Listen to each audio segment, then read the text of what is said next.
I saw Bob Dylan down the gym, I'm pretty sure that it was him.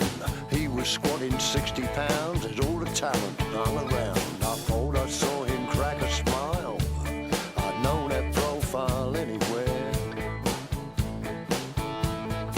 Oh, has my mind been playing games? 'Cause I keep on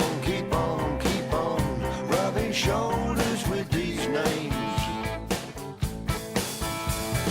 I was tripping down the aisle at the market, saw a child, then I saw another 10. I had to look again, dragging poor old Brad around. I swear I've seen her. Is that Angelina? Oh, has my mind been playing games? 'Cause I keep on rubbing shoulders with these names. Everybody's famous, no matter where I go. Me, I see celebrities, they're everywhere, you know. Everyone's a someone, but here's what I have found. Everyone's the same height when they're lying down.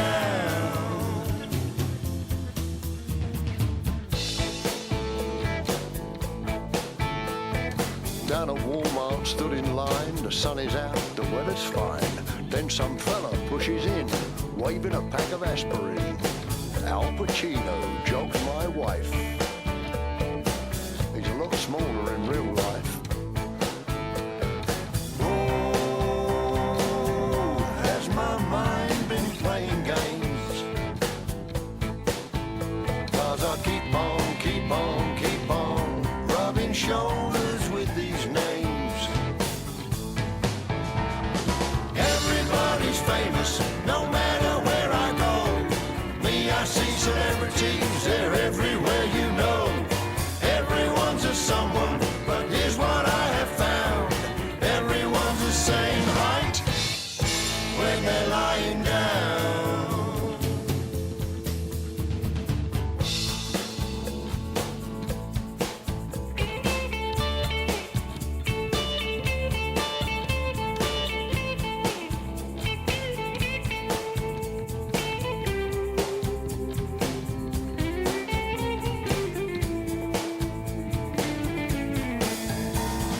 Everybody's famous, no matter where I go.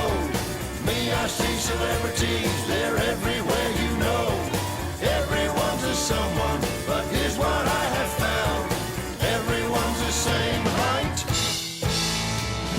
Everybody's famous, no matter where I go. Me, I see celebrities, they're everywhere, you know. Everyone's a someone, but here's what I have found. Everyone's the same height when they're lying down.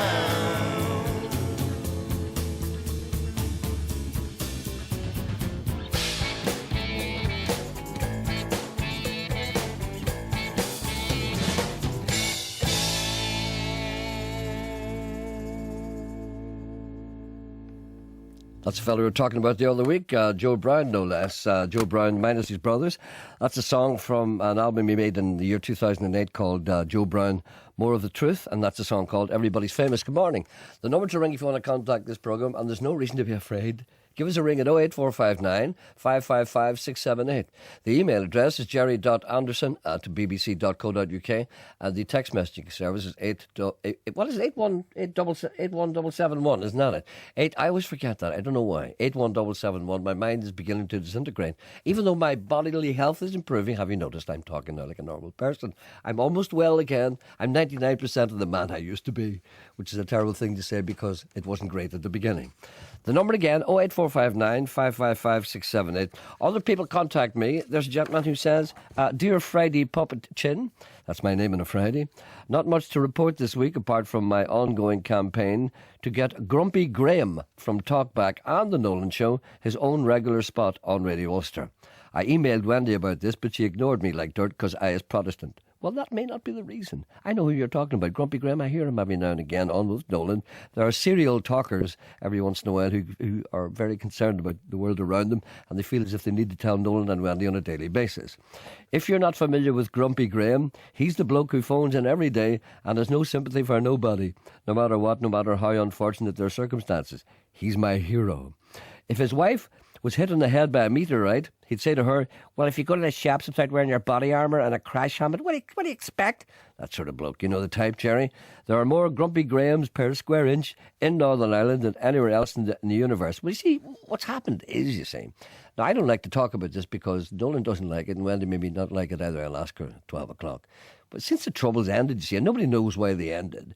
Nobody's ever explained to the people why the Troubles ended, because people were very angry during the Troubles, and they still remain angry after the Troubles. So they don't know why they ended, so they're still angry. That's why they need people like Nolan to complain about their bins and stuff like that to get that anger out. Just ask Professor Brian Cox. You may have seen Professor Brian Cox stargazing live with Dara O'Brien. He knows everything, apart from how to get your rubbish emptied when it includes a banana skin. Now, here's a tip. No pun intended. What I do is I put a banana skin in first and then put the rubbish on top of them.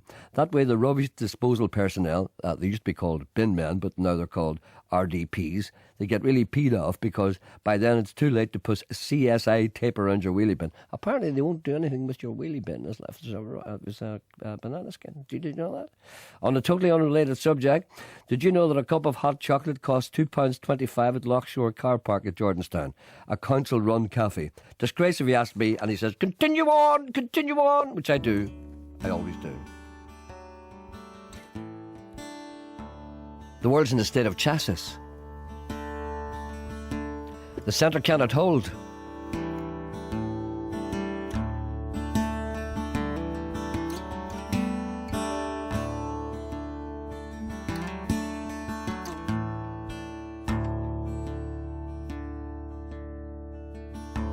We don't stay out all night like we used to do, painting the town red till the sky turns blue. My eyes still dance when I look at you. Come walk along with me. Leaves are falling, the hot summer's past. We don't look like our old photographs, and there's no need to take a different path. Come walk along with me. Colors fade, things get worn, become more precious than they were before. We don't stay out all night like we used to do, painting the town red till the sky turns blue. My eyes still dance when I look at you. Come walk along with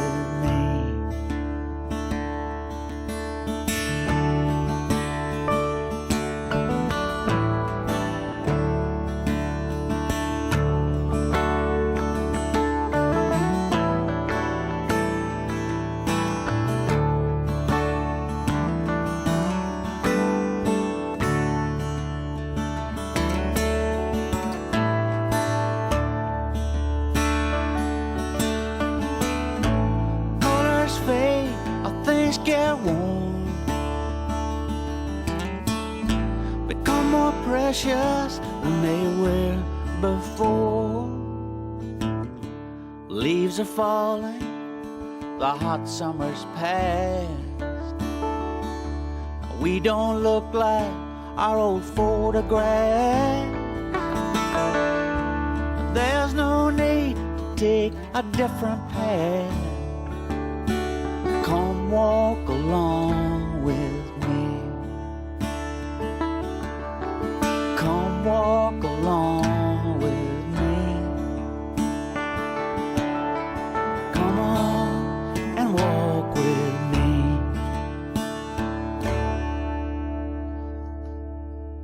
That's Brendan Murphy from The Four of Us. That's a song called Walk With Me. That was out a while back. I like that. I haven't played that for a long time. A gentleman sends me an email. He said, will you please play, you played a track there at the start. What was that called? I can't remember what I got. Will you please play, oh, it's Joe Brown, yeah. Will you please play Bullet Train by the Lost Dogs, a song you play every now and again? Well, I do play that. I hope you don't play it too often. He says, I love it because it's a perfect example of just straight rock and roll with no frills. Well, you're absolutely right. That's why I like to play it. I will play that now in a minute. I play it about once every 2 months or so. A lot of people complain about the fact that I play things too often, which I do. But it's just because I like them. Does Gerry, that's me, have any information about two early BBC Northern Ireland broadcasters? I remember growing up in the 50s and early 60s, listening to people called Maurice Shillington. Is it Maurice Shillington? And Duncan Harold. See, people don't have names like that anymore. They have names like Frank Mitchell. It's not the same. Maurice Shillington. If you say a word like Maurice Shillington, it's authority, isn't it? Duncan Harold. Is there a book about them or a DVD? I'd love to hear more about their lives. Well, there's not. Those old guys tend to remain silent. They tend not to write books. So the only person who would have been around from that era, early 60s, who did write a book was Dennis Toohey. Remember him? Well, he wrote a very, very good book. I can't remember what the name of it was. I'll check out what it is and tell you. I read it. I really enjoyed it. And Gerry, have you noticed how many MLAs have started to interview themselves? Well, they learn that in the prison library. They ask themselves a question and then answer it. You see, that's why you shouldn't be listening, because people who are listening to people talking about politics have no lives. They're just listening to people asking questions and asking themselves. They're living in a whole world of their own. And Gerry, we laugh and we enjoy watching your little cartoon series. Well, the weirdest thing about that, called On the Air, when is it on again? Well, there's another 5. They make 10 at a time. There were 5 on before Christmas. There'll be another 5 round about Easter. The strange thing about that is being a cartoon character. Nobody out there realises, well, it's like myself and Mr. Coyle going through a whole new phase of life here. The strange thing about that is whenever you walk anywhere where there's children, they all point at you and you go, ah! It's not great. I don't like it.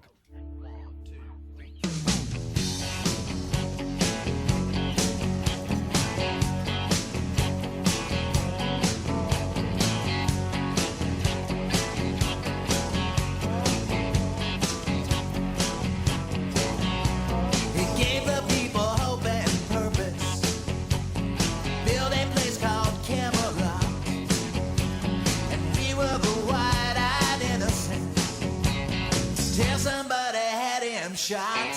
He's been long gone, too long gone. You know his name, now he's riding on the bullet train.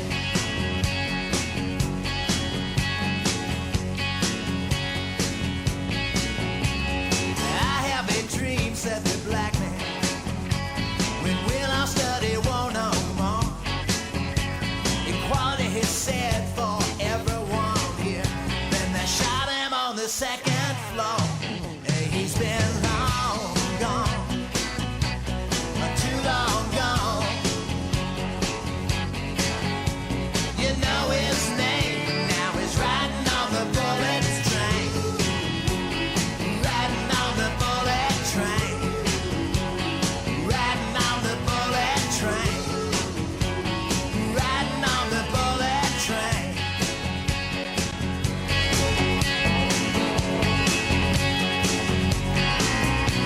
He bought her a gun for protection. She kept it on the closet shelf. Their little child found it one fateful day. No, it never meant to kill himself. He's been long gone, too long gone. It's a crying shame. Now he's riding on the bullet train. Riding on the bullet train. Riding on the bullet train. He's riding on the bullet train. Say a prayer for the dead that party.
the guns away. Oh, long gone, too long gone, and we're all to blame. We gotta stop the bullet train, riding on the bullet train, riding on the bullet train, riding on the bullet train, riding on the bullet train, riding on the bullet train, riding on the bullet train, train,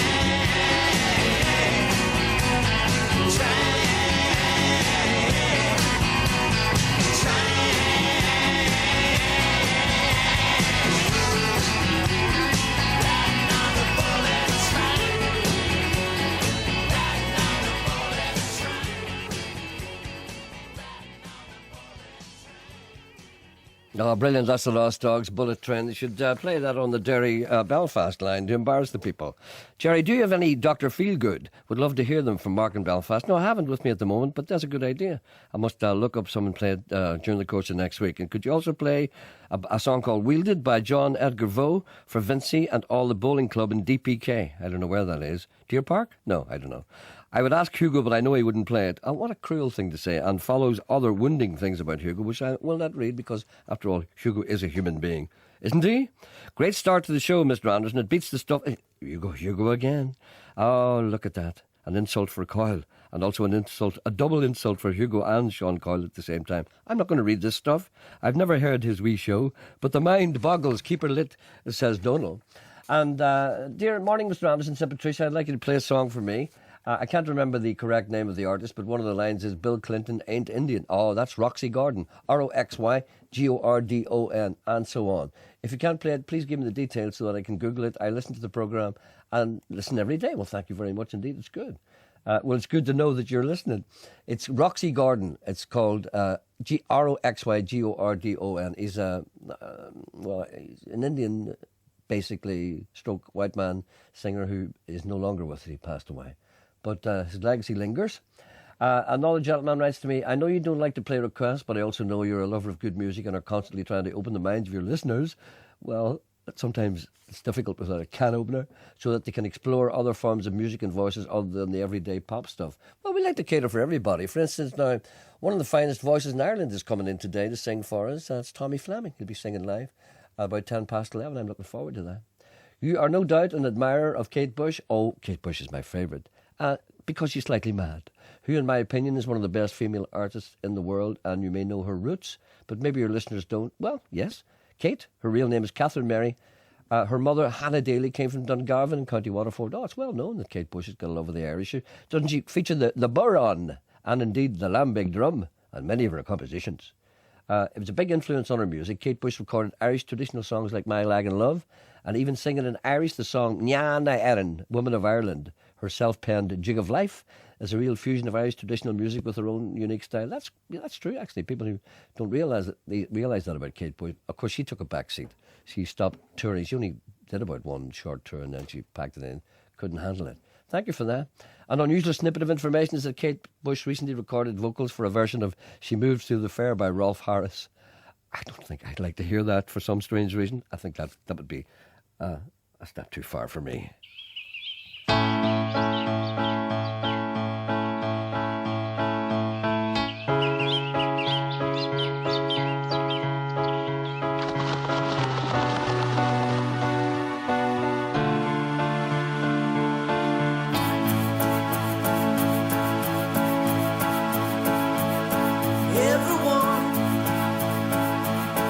Everyone sometimes needs someone. If they say they don't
think a nod in the direction of the Beatles there from a band called The Vals, an Irish band. It's from a CD called Yesterday Today, and that's a track called Yesterday Today.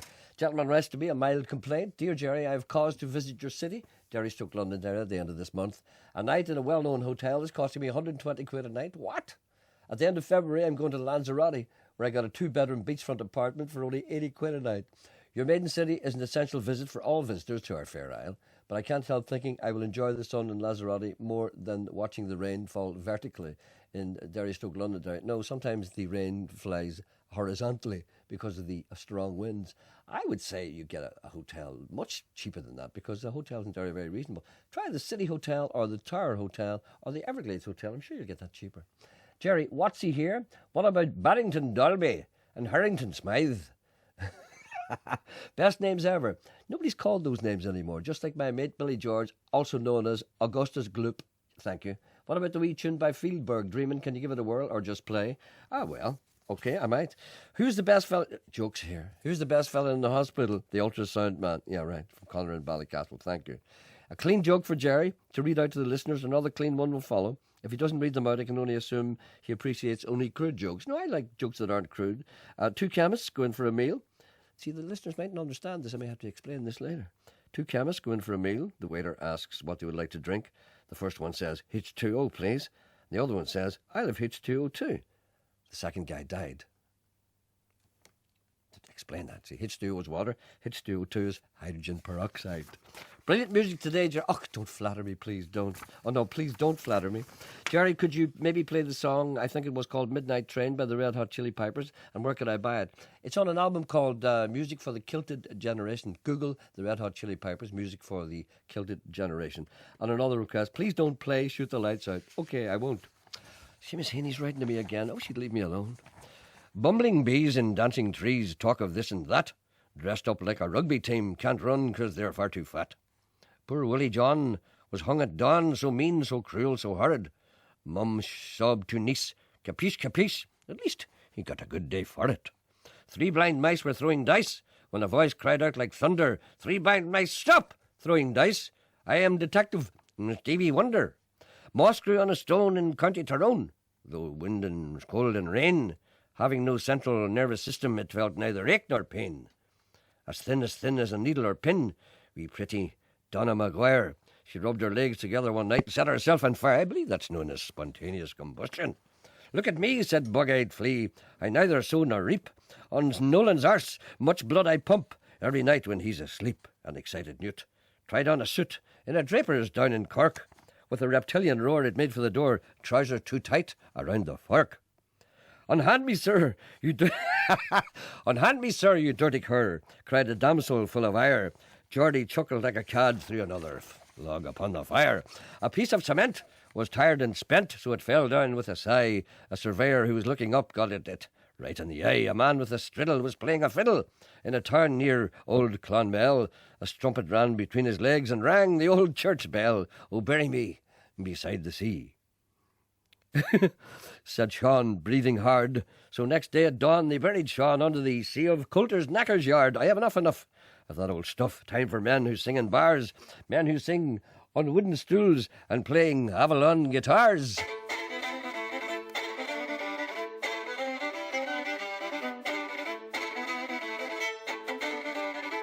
As Hugo would say, you're all spoiled, you're all spoiled.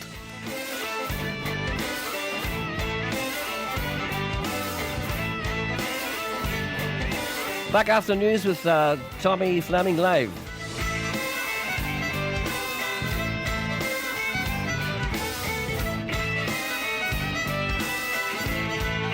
You're spoiled.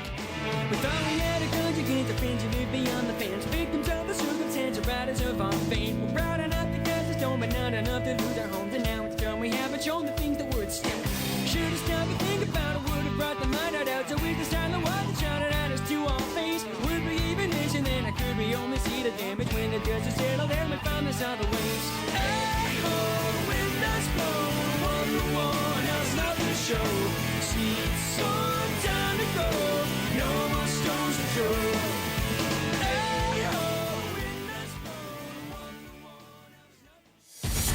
On 92 to 95 FM and 1341 medium wave. This is BBC Radio Ulster. At the news desk at 11 o'clock, it's Sabrina Sweeney. 3 babies have died at the Royal Maternity Neonatal Unit in Belfast. It follows the outbreak of a bacterial infection. Admissions are being restricted. Our health correspondent Mary-Louise Connolly has the detail. The cause has been confirmed as the bacterial infection Pseudomonas. It can cause severe breathing and other respiratory problems, especially for young babies and older people whose immune systems are low. While all other babies at the unit have been screened, investigations are continuing to try and trace the source of the infection. Clifford Mays is a consultant at the unit. He says the deaths of the babies has impacted on everyone. It's going to be a very difficult day both for the parents and for staff. This is an issue that is affecting the baby unit and is not affecting elsewhere in the hospitals. Our delivery suite is operating normally. Pregnant women who are due to deliver their babies at the Royal Jubilee Maternity are being told to come as normal to the maternity unit. At this stage, it's the neonatal unit, which is in a separate part of the hospital that's now closed to admissions. Disruption is continuing in Londonderry following 2 explosions last night. Bombs were left in Strand Road and Foyle Street. No one was injured, but a number of homes and businesses were evacuated. The area remains sealed off and the police have given no indication as to the extent of the damage. Derry's city centre manager Jim Roddy helped move elderly people to safety. Anybody who would believe that planting devices like this and doing that to the most vulnerable in our society is getting them anywhere need to wake up and smell the coffee. The people of the city, and I'm sure the people right throughout the province, do not want this, and please God will not accept this, and will stand up against these people and tell them just to go away and leave us alone. Well, let's get a sport update now with Denise Watson. Darren Clarke is making progress up the leaderboard at the Volvo Champions event in South Africa. He's played 11 holes of his second round and is on 1 under par. That's 8 shots behind current leader Nicholas Colsaerts. Michael Hoey is in joint last place on 6 over for the event after 13 holes played. Irishman Padraig Harrington is on 4 under par after 4 holes. David Beckham says he'd love to captain the Great Britain football team at the Olympics. He says he's spoken to manager Stuart Pearce about his availability for the squad and that his club, LA Galaxy, will allow him to take part in the tournament. Finally, Rugby and Ulster are away to Clermont in the Heineken Cup tomorrow. We'll have live coverage of the match on BBC Radio Ulster's Sports Sound programme. And now to the weather forecast. Here's Barra Best. It's a grey, wet and windy end to the week. Widespread rain will gradually clear from the south, becoming more confined to coastal areas through the afternoon. Although there will be some patchy rain and drizzle elsewhere during the day. Temperatures will climb to around 9 degrees generally, but with the winds and rain it will feel colder. Staying damp and cloudy through this evening and overnight with lows of 6 degrees. BBC News.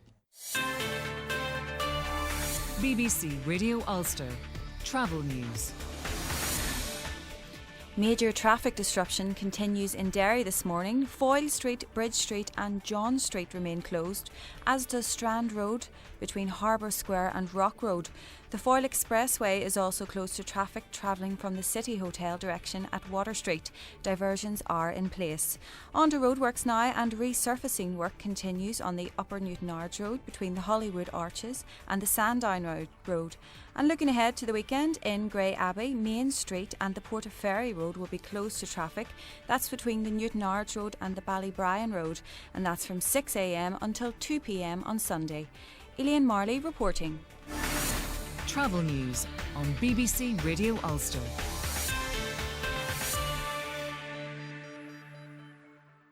Welcome back. Wendy's here. Morning, Wendy. What's the crack in Talkback today? Well, it's a really big news today, Gerry, actually. First of all, those 3 tiny babies that have now died in the neonatal intensive care unit at the Royal. There's a bacterial infection there. There's a big press conference just starting right now, actually, and we'll be talking about all of that. So sad for the parents and for the staff who work so hard to keep these wee mites alive, really, and so worrying for parents of other babies as well. So we'll be talking about that. There should be a verdict this morning on the 2 men charged with murdering soldiers Mark Quincy and Patrick Asengar at Masrain Army Barracks, so that's happening today too. And of course we'll also have the latest on those bombs in Derry last night, which are causing so much disruption in the city today. So all of that's a bit grim, I'm afraid. Not a lot of cheer? However, after one, Cocktail Bob is coming in to cheer us all up. Well, he's going to cheer me up anyway.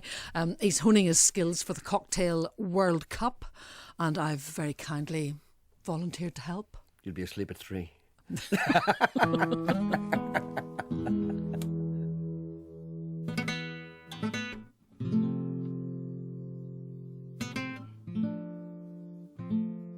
Here's a song I've been asked to play again. Cell phones ringing in the pockets of the dead. Another cheerful little title. I played this a few times before, but people love it.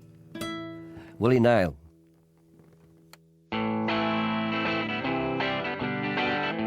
From an album called Streets of New York. It's a cracker.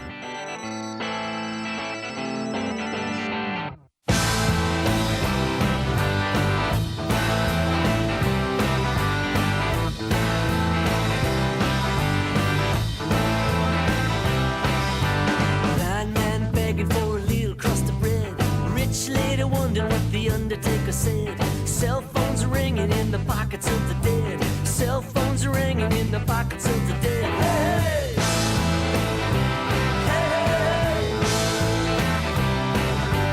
Mother Nature's looking for the hands of Father Time. He's got 'em reaching for the girl in number 9. She's reading horoscopes, looking for a sign, waiting for the train that'll take her down the line. Hey!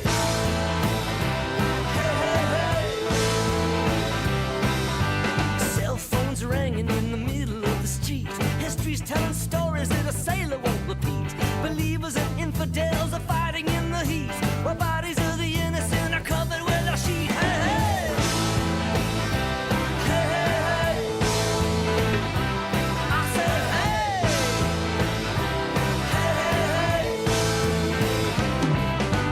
Everybody's looking for what they cannot find. I'm down here on Bleecker Street, trying to read your mind. Hey, hey, hey, hey.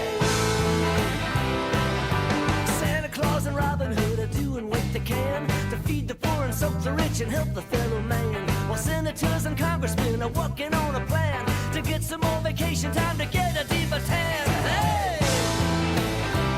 Hey, hey, hey!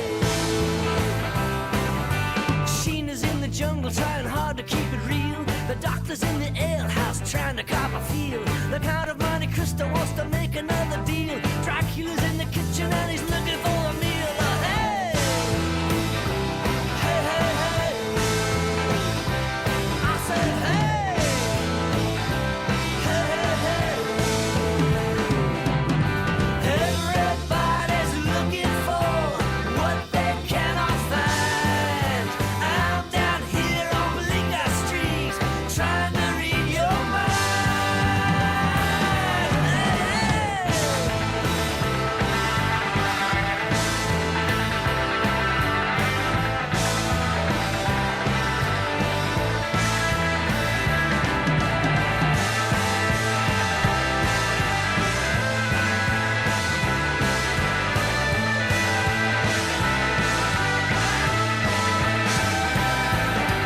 Aristotle's riding on a ferry boat to Mars, while Juliet is creeping through the closets of the stars. Romeo is on the run, smoking blue cigars, putting cocoa butter on the cover of the scars. Maggie May and Captain Hook are walking down the aisle. The president saunters in astride a crocodile. The Ayatollah swears he is not a pedophile, and the rights of man don't mean a damn here in the age of style. Hey, hey!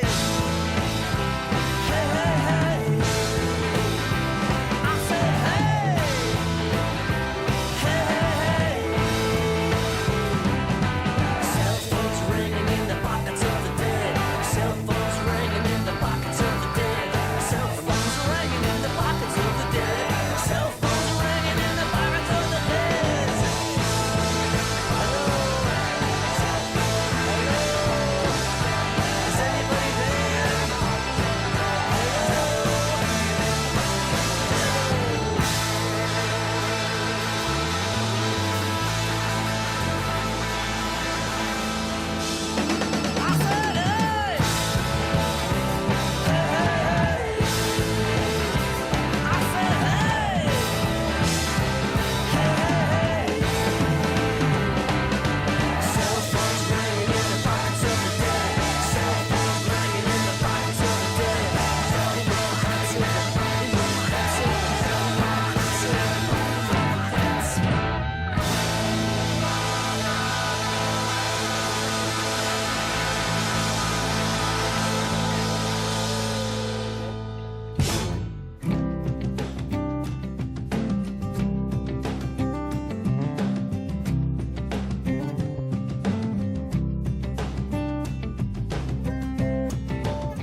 yes, and lesser poverties. I was born to privilege that I did not see, like a pigment in my skin, one free and easy. I didn't know it, but my way was paid. I grew up a Catholic boy in a northeastern state, a place when asked where you from, some people tend to hesitate, reply a little bit late, as if maybe you didn't rate. I was born to ignorance and privilege. My dad ran a printing press, a tag and label factory. May have seen it as a child, now a distant memory, almost too faint to see. Dark red brick factory. Didn't know it, but my way was paid. We moved from a city street shortly after I arrived to a house on a gravel road where I learned to be alive. Crawl, walk, run, and ride. That's where I learned to come alive. Didn't know it, but my way was paved. If the wind is at your back and you never turn around, you may never know the wind is there. You may never hear the sound. Got to grow and go to school, work at home and dream at night, even be a college fool like I had any right. Never went through a war, never Great Depression poor. Didn't know it, but my way was paved. Nose to the grindstone, shoulder to the wheel, back against the wall, maybe you know how it feels.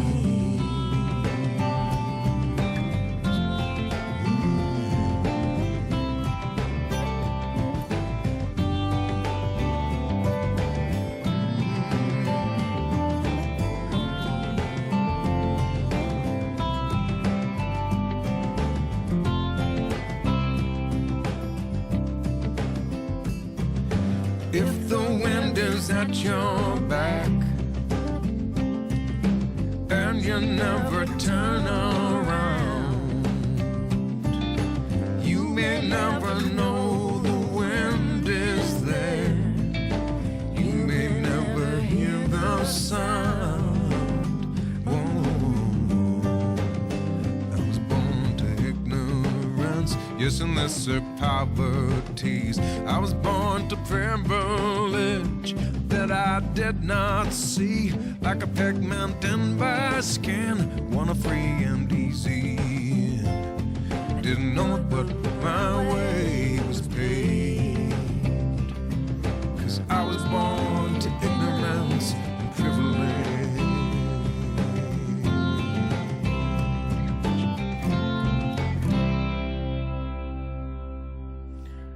That's John Gorka. That's a song called Ignorance and Privilege. And before that was Willie Nile, a song called Cell Phones Ringing in the Pockets of the Dead. Tommy Fleming is here. Morning, Tommy. Good morning, Gerry. Tommy, nice to see you and thank you for coming in. Thank you for having me. Now, I'll tell you why I thought it'd be a good idea to have you come in, because people who know what they're talking about say that you're the best singer in the whole country. I don't expect you to comment upon that. Do not, please. I would not comment on that. Well, it's a great compliment. Thank you very much. Well, you are. The first time I heard about you was Phil Coulter a long, long time ago when I was a boy broadcaster. I must have been about 18, whatever it was. And I was about 3. And I was talking to Phil Coulter, and he told me, he says, I met this fella. He said he's from the south of Ireland. He said he's the greatest singer in the whole world, and that was you. So how did you? Did Phil kick you off in a way? He did, actually. In fairness, I met Phil in '92. 20 years ago, can you believe that? Yeah.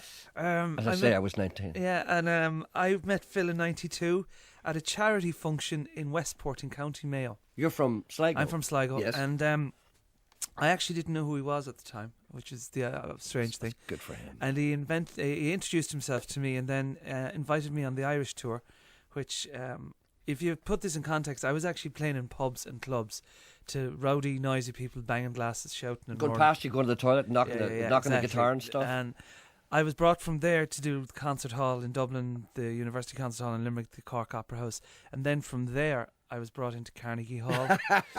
Straight from the boozer to Carnegie Hall. Straight. That's the proverbial deep end into Carnegie Hall, Boston Symphony Hall, and he was the launch pad for an awful lot of what he taught me an awful lot. He really taught me. He was a great teacher. And I know Phil very well, and I know he wouldn't mind me saying this, but sometimes I think that Phil gets annoyed when people here don't realise how popular he is in America.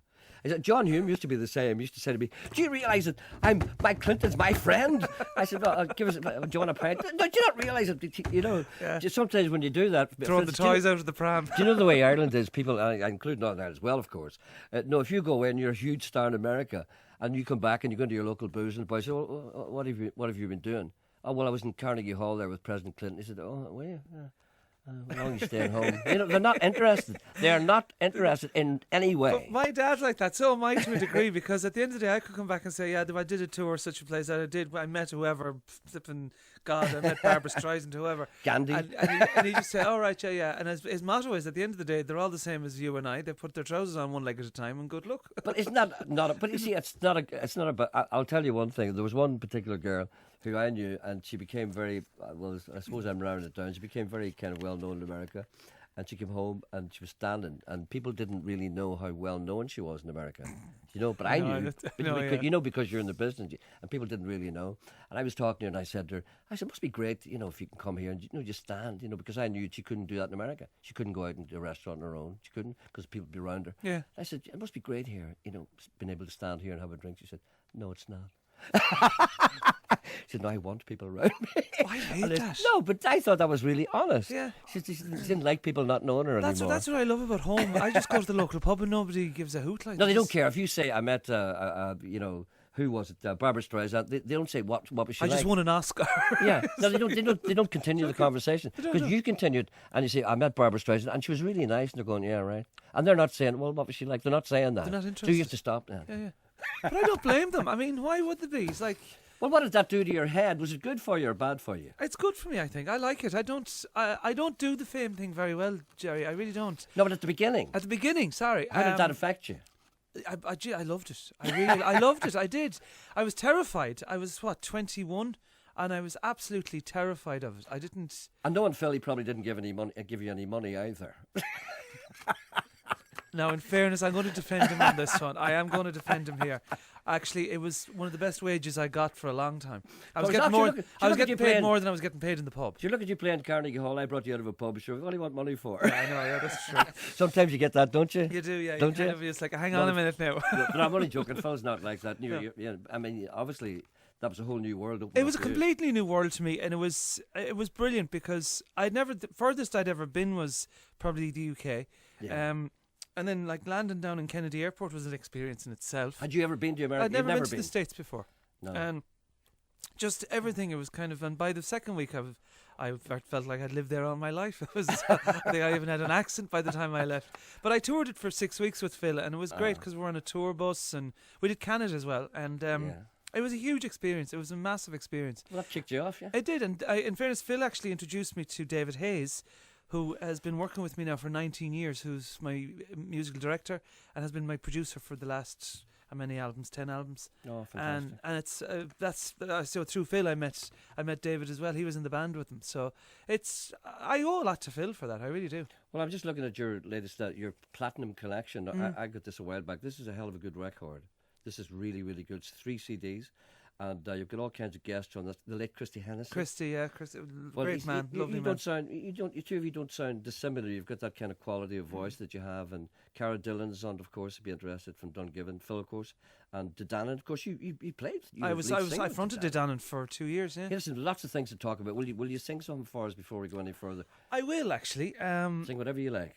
Do you know what I'm going to do? I'm going to do a great song which is all about being positive in life, because there's so much. Even coming up in the Jeep this morning, it just does nothing but depression and IMF and bank bailouts, and I can't. Oh God, I'm sick of And hearing that's this. even before you crossed the Across border. yeah.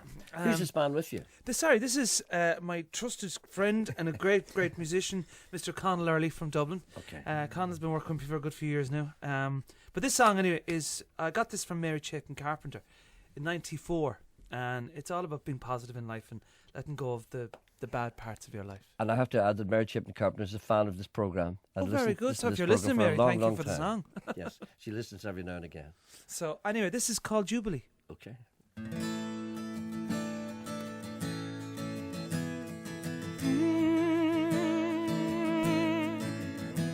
I can tell by the way you're walking that you don't want company. I let you alone and I let you walk on, and in your own good time you'll be back where the sun can find you, under the wise wishing tree. And with all of them made, we lie under the shade and call it a jubilee. I can tell by the way you're talking that the past isn't letting you go, but there's only so long you can take it all on, and then the wrong's gonna be on its own. When you're ready to leave it behind you, you look back and all that you'll see is the wreckage and rust that you've left in the dust on your way to the Jubilee.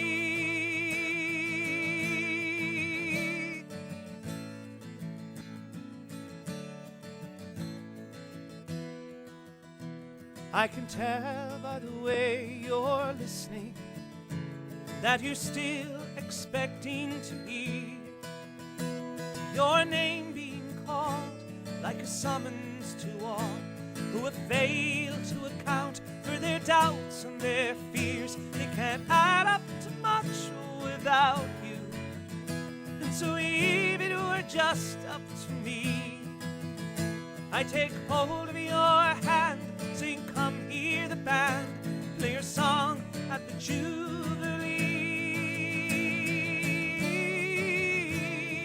Oh,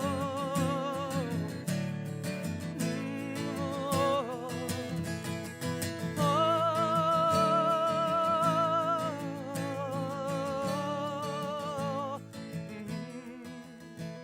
I can tell by the way you're searching for something you can't even name, that you haven't been able to come to the table.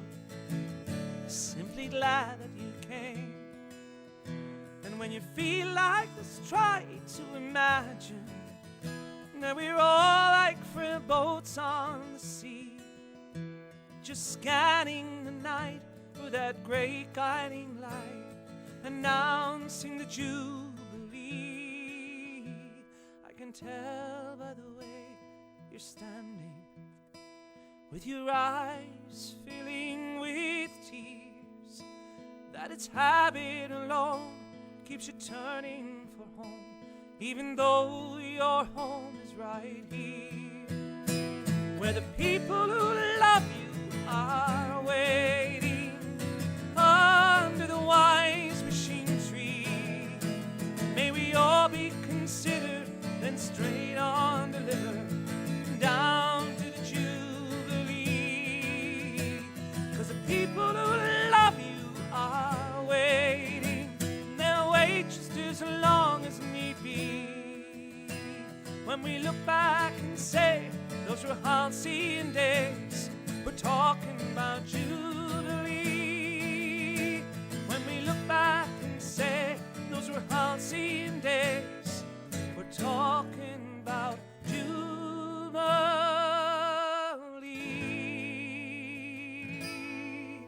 That's a lovely song. That's lovely. That's on your. I'm ropey this morning. Too That- early for No, singing. it's very difficult to sing in the morning, especially a man like yourself. I mean, you're not just sitting here mumbling; you're going for it, you know. I know, yeah. And it's very hard. I always say to people, you know, it's always nice when people come in here and have a crack at it because people aren't used to singing at 11 o'clock. Well, in I the was morning. gigging last night as well, so it's not too bad. Speaking of which, I mean, this is a very special tour you're involved in. It is actually. And you're kicking off, actually. I don't know if you've done some gigs already about this particular, that one you're doing with the Irish Concert Orchestra. I haven't done anything with the orchestra yet. This is that's kicking off in the Opera House in Cork. But the ones that are really of interest up here, which are the Belfast Waterfront Hall, which is on the Friday the 3rd of February. Yes. And the Millennium Forum in Derry on the 4th of February, which I'm really looking forward to. You're kicking off actually next Saturday, not tomorrow night, next Saturday in Cork in the Opera House. And Friday the 3rd of February, as I'll just repeat this because you have to say everything twice in this programme. Friday the 3rd of February in the Waterfront Hall in Belfast. And the next night, Saturday the 4th of February, in the Millennium Forum in Derry, London. And then you go on down to Limerick and Killarney and places like that. You've got a 30-piece orchestra. 30-piece orchestra. Wow. It goes up to 34 at times. It depends on the venue. We did it last year for the very first time, Gerry, and it was like, because I did the album prior to that with the orchestra, the Going Back album, and I just thought, you know, what really made me think about it was, I noticed a lot of artists were going out and they were cutting back. There was like 3-piece bands, not 5-piece bands. Yes. And it was kind of, and yet the ticket prices were the same, and I'm thinking, hang on, that's cheating. To me, that's cheating, definitely. So I thought, I said it to Tina, my wife, I just said, well, why don't we go the opposite and just kind of really go the opposite and go the whole hog? And we added maybe £4 to the ticket price. We kind of kept it within a parameter that we could cover the costs. And it was a huge success. It was brilliant. It was a great enjoyment to do. And it was a great success. And I thought, I'm going to do it again next year. That's a good idea, you know, because you can nearly apply that to the business world in a way, because have you noticed a lot of businesses closing? People are trying to go cheap. Go cheap, go cheap, go cheap, and then everybody's cheap, and then the best thing to do is just go up market. Yeah, you know, and you probably survive. But if you go cheap, you'll go down with the rest of it. Well, I just thought to me it was like, well, we can't go out and do the songs from that album and with 3 keyboards. It's cheating. It sounds wrong. Brass sections coming out of a keyboard aren't right. So I thought, well, instead of just bringing maybe 2 and 3 strings or whatever it might be, bring the whole lot. So it sounds amazing when you do it. Tommy, do you have a website? Because I want to talk about. It's TommyFleming.com. .com. You can get, this is the Platinum Collection, the 3 CD. This is well worth it. Now, I've had 3 copies of this, and it's been stolen twice. I knew you were going to say that. It's been stolen twice. As what does Graham Norton say one night? He said it's available in all good record stores, especially those that are still open. And you can get that online, of course, as well. www.tommyfleming.com. Let's go back a wee bit, Tom, if you don't mind. You were in Dudanon. What was that like? Was that a thing that you wanted to do? I went with Dudanon after I'd worked with Phil. That must have been a surprise to be asked to join them. It was actually, because it wasn't my kind of it wasn't my ilk at all, and I'd kind of learned that, to be honest with you. And look at the shoes you had to fill. Yeah, I suppose Mary Black, Dolores Kane, Maura O'Connell, Paul Brady. Yeah. So Frankie Gavin rang me it was January of 93, I think, or 94, I can't actually remember. And I got the phone call from Frankie, and he wanted me to do the Royal Concert Hall in Glasgow, London, the Empire in London, and somewhere else in England. And I said, yeah, I'll do those 3, but I'm solo. I don't do. And I kept every month. I was like, no, I'm not. I'm only doing another one, and that lasted for almost 3 years. Yeah, oh my God. And in fairness, it was one of the best passports I ever had, because, in fairness, Dudanon introduced me to Australia, New Zealand, China, Japan, North America again, Canada. I toured all over the world with them. People don't realise how big these bands are. Yeah, it was an amazing experience. It was an amazing experience. Bahrain, Saudi Arabia, places I would never have ever gone in my life. And it just gave me the bug for touring. And then you were great, and then you went on after that, and whenever you finished up with that, you kind of said to yourself, no, I can go on my own here, I'm ready. I kept saying that every week, every month, every year. I was always going, I'm going solo now, I'm going solo. And then I eventually did the first solo record in our CD in 95, which was an album called Different Sides to Life. And I still kind of kept the Dudanon thing going because it was easy money. And I didn't want to I didn't want to jump ship too quickly. No. So I kept that going. And then I actually worked with Phil again in 96. I did Carnegie Hall again for the second time in 1996. And on that trip, actually, that's where I met Liam Neeson. And I got the famous quote from Liam, which was, I went on before Liam in Carnegie Hall, and Liam came on to do Coney Island. Oh, that's right. In Carnegie Hall.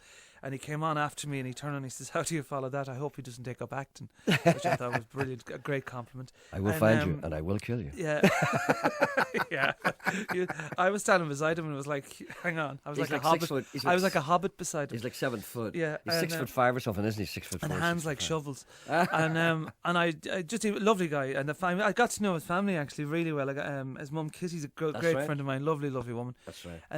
And from there, then I did the second album, which was Restless Spirit, and that was kind of the leaping moment. That's when I took the plunge. Getting a bit of feedback here. That's the best singing I've heard in your show for a long time. That's well. Thank you very much. That's from Considering I was ropey. Jan in Ballygowan. And when are you playing the Waterfront? You're not playing the Waterfront, as far as I know. Not on this tour. Maybe you're doing it some other time. The Waterfront. Mm-hmm. I am. And for some reason, I thought it was. Don't mind me. Wake up. I'm sorry. I was talking about you. Ask Tommy to sing a Phil Coulter song. It says Claire in Belfast. Well, let's not put you on the spot. Wishing Tommy all the best from Sean in Banbridge. Fantastic singer. Thank you, Sean. Are there any tickets left for the Waterfront? Well, I don't know. Maybe there are. Maybe there aren't. I think there was extra tickets put on sale last week, a few days ago. So there are tickets available as far as I know. You will notice that my attention span is very short. Even though I read out the Waterfront, I immediately forgot about it. Do you realise that? You've no idea how short mine is. The only reason I know mine is because I'm interested in that. I'm just a goldfish. Yeah. But we were talking about after Dudana, but it wasn't all good. You had a big down. We talked about this before. Just talk briefly about what happened to you. 97, I released Restless Spirit, and then in 98, while I was still promoting the album, I on my way back from, I think it was Cork, I was actually doing a promotion trip. And I was driving back and I was nearly home and I fell asleep at the wheel, crashed into a tree and broke my neck. Jeez. It was a horrible time, I have to say. But luckily it's well past me. It's 14 years ago now. And learned a lot from that. But it was a time that I kind of look back now and I reflect. I don't kind of try and run it under the door, run it under the carpet. It's kind of, okay, I learned a lot of lessons from that. You could have found yourself in a wheelchair. Yeah. I could have found myself dead, actually, to be honest with you. Yeah, a wheelchair would have been, probably not too bad compared to the idea of being dead. It was just, every time I think about it, I shudder at the moment. But it's something that I'm very grateful that I am here, that I'm very healthy. I have a few twinges every now and again, but I'm fine. Yeah, that'll stay with you, I suppose, for a while. It's a little complaint. Well, how did you feel? This is a wee bit morbid. What did you feel when somebody told you you'd broken your neck? Well, it wasn't even that. What actually was the worst was I had lost the power on my left side. Oh my God! And I was in the Mater in Dublin, and my sister was beside me, and two specialists came out and a doctor, and they called my sister aside first and gave her the news, and they told her that there was a possibility I wasn't going to walk again. Wow! Did they tell you that? No, and they were trying to figure out how to break it to me. So they actually, to put a lighter side on the story. When they came in to tell me, I basically turned around to two specialists and said, "Don't be effing ridiculous. Of course I'm going to walk again. Who gave you your job?" Oh, lovely. So that's what it's called, a positive attitude. Yeah. Swear at the doctors. Yeah. And scare them off. So basically I fought back as much as I could, and they told my family I would be in hospital for up on 2 months, and I discharged myself 3.5 weeks later.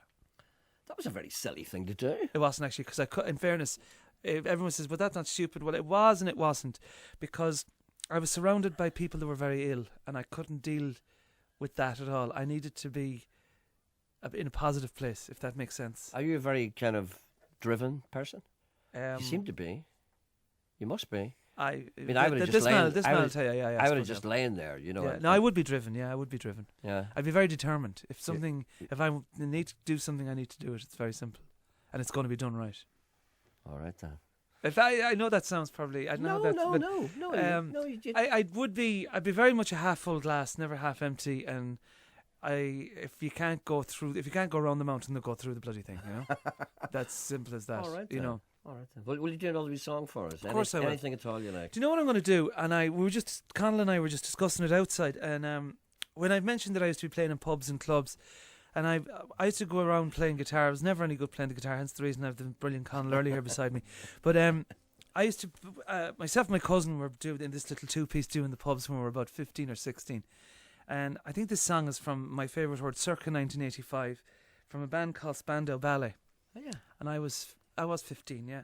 And I haven't sang this in a long time, so I'm going to do it. And it's a great song. This is, you probably remember this, Gerry. What is it? Through the Barricades. Yes, I do. Yeah. Brilliant.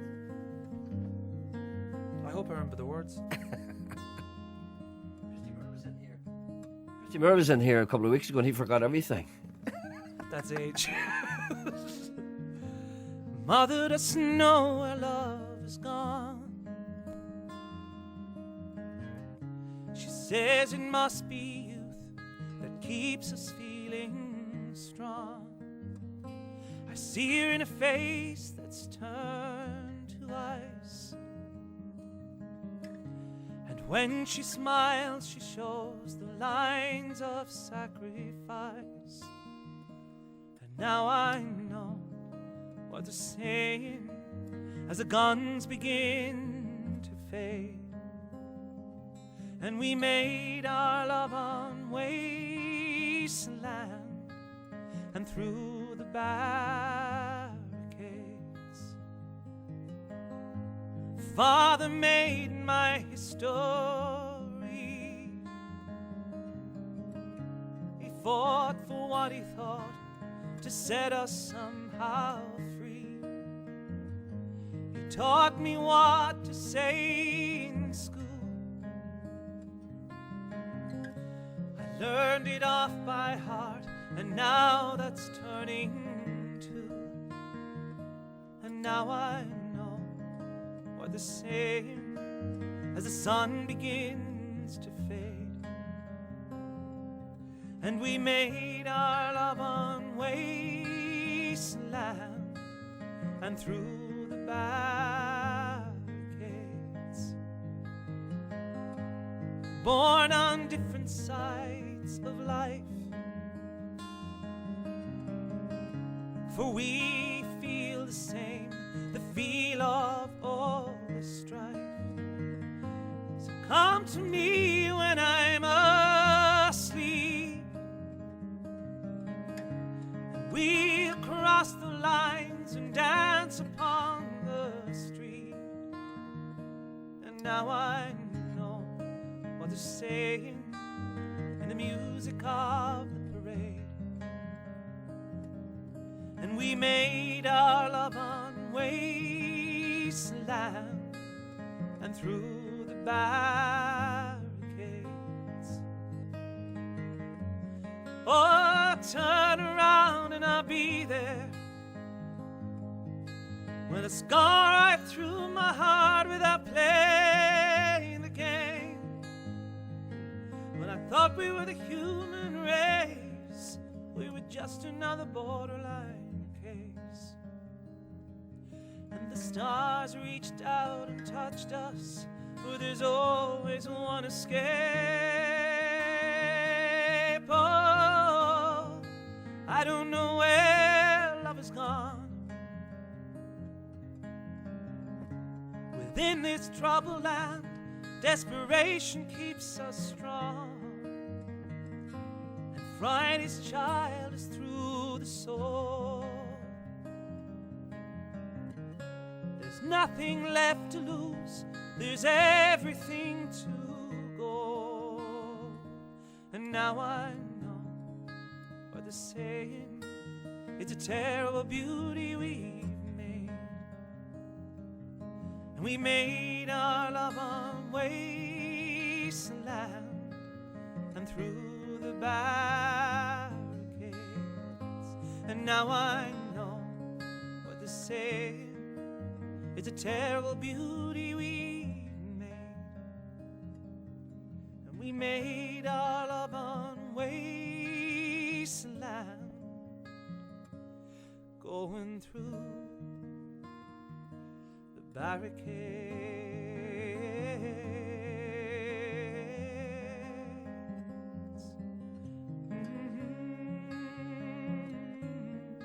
The barricades. Oh, it's a lovely song, isn't it? It's a gorgeous song. I'm just thinking that, Conal, that's a lovely sound of your guitar. Sometimes I ask people what kind of a guitar that It's is. a Northern guitar, a McElroy. He's just outside in Antrim. You see? Yeah. You see, because people like to know that. That's a lovely sound, isn't it? Lovely. Tommy, I know you had a big album run about that time, the Contender was a big album, but I really didn't become really aware of you until you did your Sand and Water album. My favourite album. Oh, it's great. Because particularly, I have to confess, Beth Nielsen Chapman, she's a great friend of this programme. She's been here often and she's much underrated. Huge, but people don't know her as well An as they amazing should. talent. I first heard that song, it was in 99, I think, or 2000. Honestly, this is where I heard it, because it was before kind of Google had taken over or whatever. Yeah. And I was watching ER, and that song came on at the end of the programme. Yeah. And I searched high and low for weeks to find out who this person was and who wrote the song, what the name of the song was. And eventually I had to go to RTE and get the acquisition department. And it must have taken weeks. It took weeks, and I finally got it. And it was the best work I ever put into a song, because it has been with me ever since. It's the most beautiful song.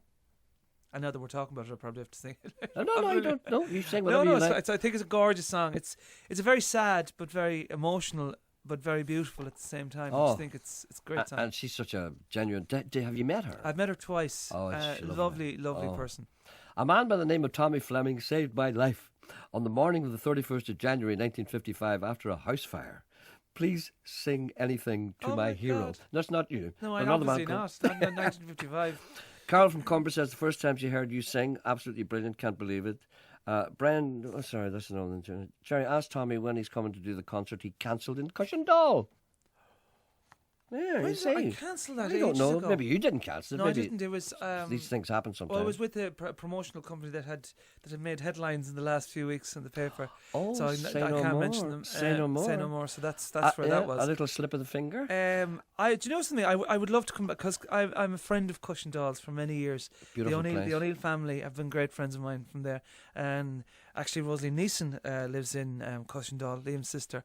I used to go to Cushendall very regularly. Do you know something? I'm going to try and set it up for the summer. Whoever sent that in, and that's a promise. And I'll come, because that's the time to go to Cushendall.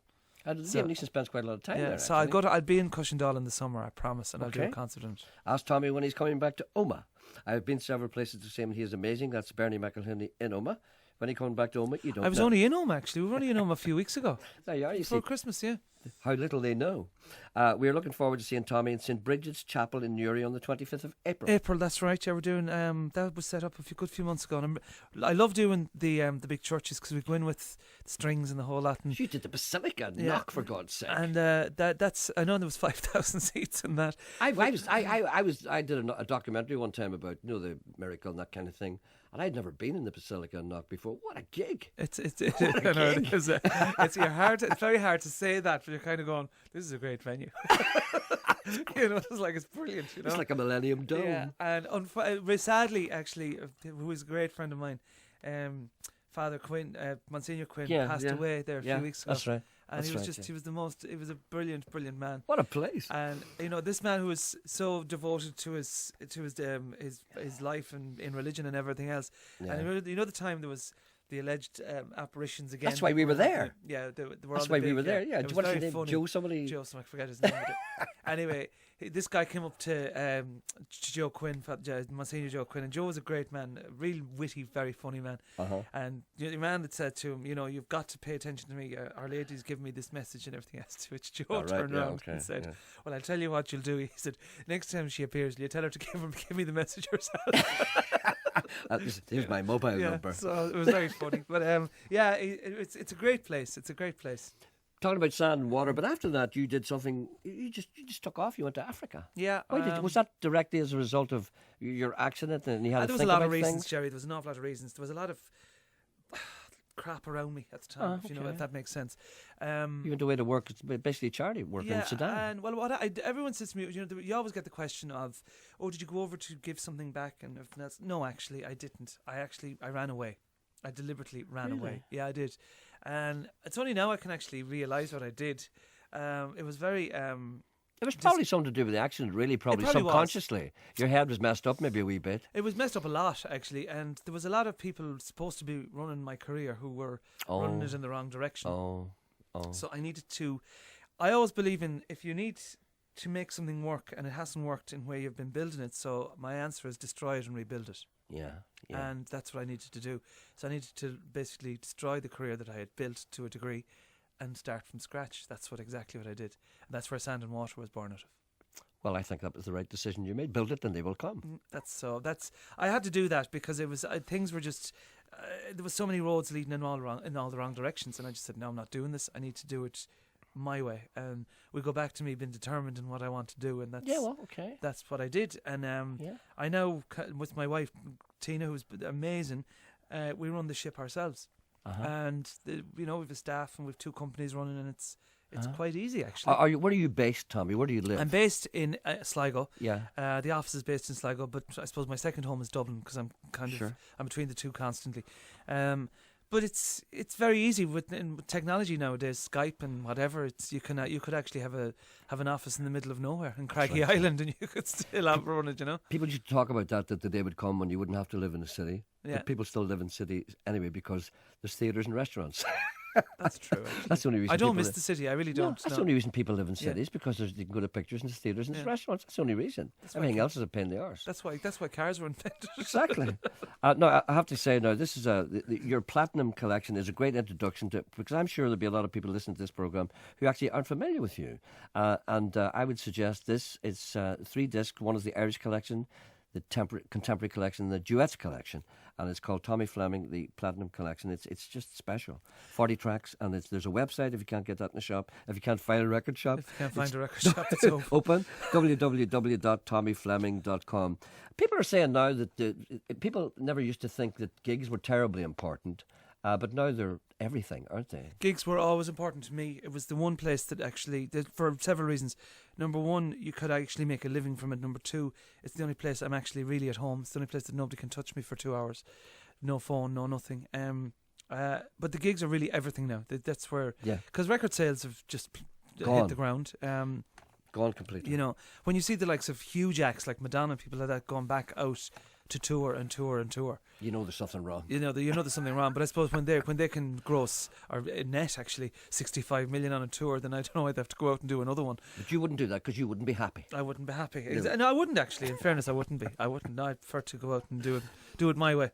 Right, Doing It Your Way will be done on Friday the 3rd of February in Belfast in the Waterfront Hall, and the night after, the 4th of February, in the Millennium Forum. Tickets are on sale on the first. When do tickets go on sale? They are on sale. They are on sale. They're yeah. on sale at the moment. It's in 2 weeks' time, isn't it? Okay, it is indeed. Okay, so you can do that. Tommy, thank you so much for coming in. Thank you, Gerry, for having me. And I just want to say a big thank you to James Rollins, who's been looking after my PR here for a long time and a great friend of ours. So thanks a million, James. Okay, Tommy, thank you. And thanks to Conal. Thank you, Conal, and thank you for coming in. Thank you for having me. I really enjoyed it. Will you do another wee song for us, and then we'll let you go? Well, seeing as you talked about Beth Nielsen Chapman, and we talked so much about it, yes, I will. I'll do it. We actually spoke about it outside in the. You can do Sand and Water. Yeah, I will. Oh, lovely. And thank you. It's not too late. I suppose it's nearly 12 o'clock. It's okay. It's okay. It's fine. It's not that depressing. Not at all. People are depressed. Listen to me anyway. So it's done already. Okay, here we go. This is Sand and Water. Yeah. Thank you. That was Sand and Water.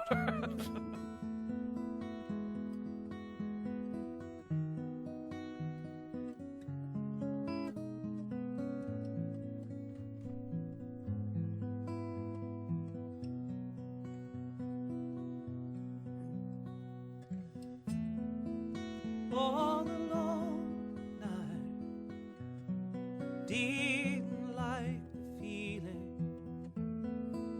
All alone night, sat and cried.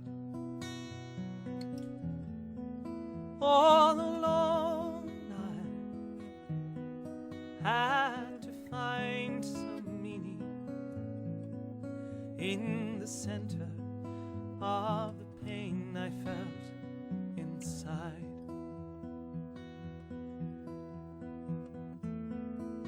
All alone I came into this world. All alone I will someday die. Solid stone is just sand and water, baby. Sand and water, and a million years gone by.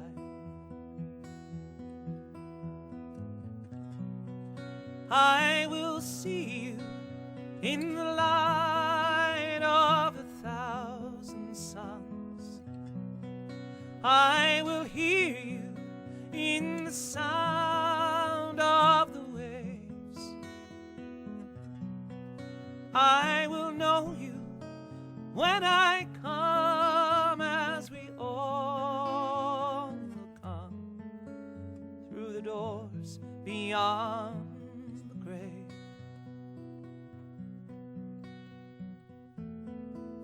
All alone I heal this heart of sorrow. All alone I will raise this child. Flesh and bone, he's just bursting towards tomorrow, and his laughter fills my world. And where's your smile?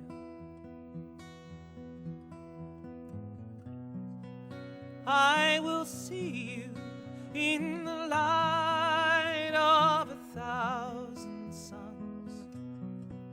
I will hear you in the sound of the waves. I will know you when I come, as we all will come through the doors beyond the grave. All alone I came into this world. All alone I will someday die. Solid stone is just sand and water, baby. Sand and water, and 1,000,000 years gone by.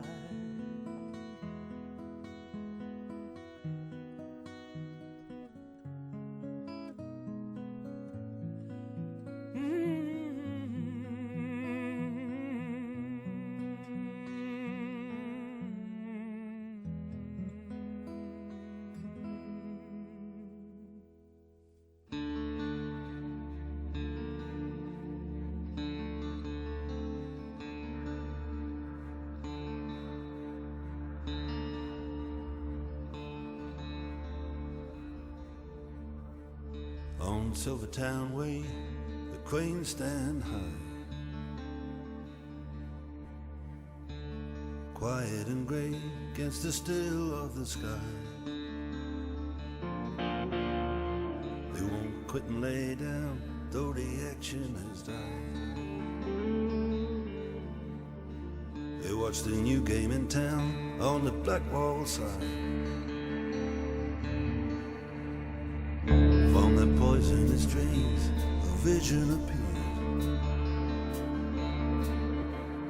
A new circle of cranes, a new reason to be here. A big silver dome rising up into the dawn. Above the church and the homes where all the silver is gone, gone. If I had a bucket of gold, what would I do? Leave the story untold. Silvertown blues, going down in Silvertown, down in Silvertown, going down in Silvertown, down in Silvertown. Silver dawn steals over the docks.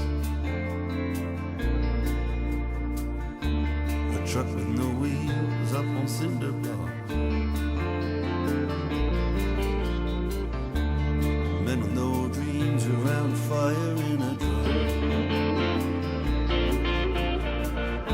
Scarlet metal schemes are rusted over and done. If I had a bucket of gold, silver would do. Leave the story untold, Silver Town. And I'm going down Silver Town, down in Silver Town. I'm going down in Silver Town, down in Silver Town. When you started on thing from dangerous heights, you can knock and walk in for saving son's advice. Tell you where you can turn, or where you can go. There's nothing they can tell me I don't already know. Find a bucket of gold, silver would do. Leave the story untold, Silver Town. And I'm going down to Silver Town, down in Silver Town. I'm going down in Silver Town, down in Silver Town. On the Cannon Town train, I saw a billboard high. There's a big silver plane rising up into the sky. I can make out the words, 7 flights every day. Say the 6 of those birds are bound for JFK. Find a bucket of gold, silver would do. Leave the story untold, Silver Town. Listen, I'm going down in Silver Town, down in Silver Town. I'm going down in Silver Town, down in Silver Town. Going down in Silver Town, down in Silver Town. Going down in Silver Town, down in Silver Town.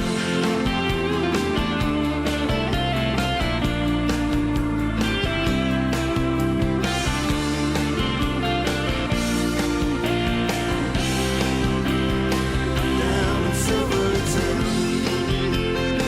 down in Silver Town, down in Silver Town.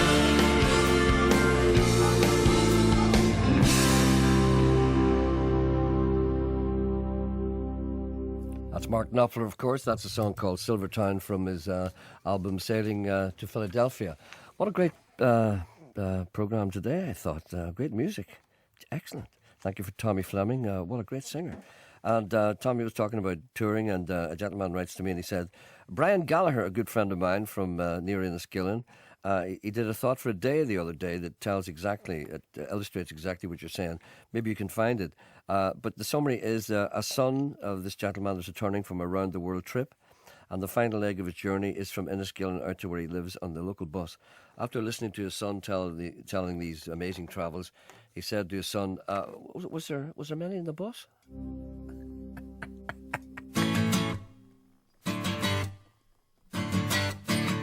That's all we have time for today. Be back on Monday at the same time, 10:30. Until then, have a nice weekend and look after yourselves, as Hugo might say. Living easy, living free, season ticket on a one-way ride. Asking nothing, leave me be, taking everything in my stride. Don't need reasons, don't need rhyme, there ain't nothing that I'd rather do. I'm going down, it's party time, yeah, my friends are gonna be there.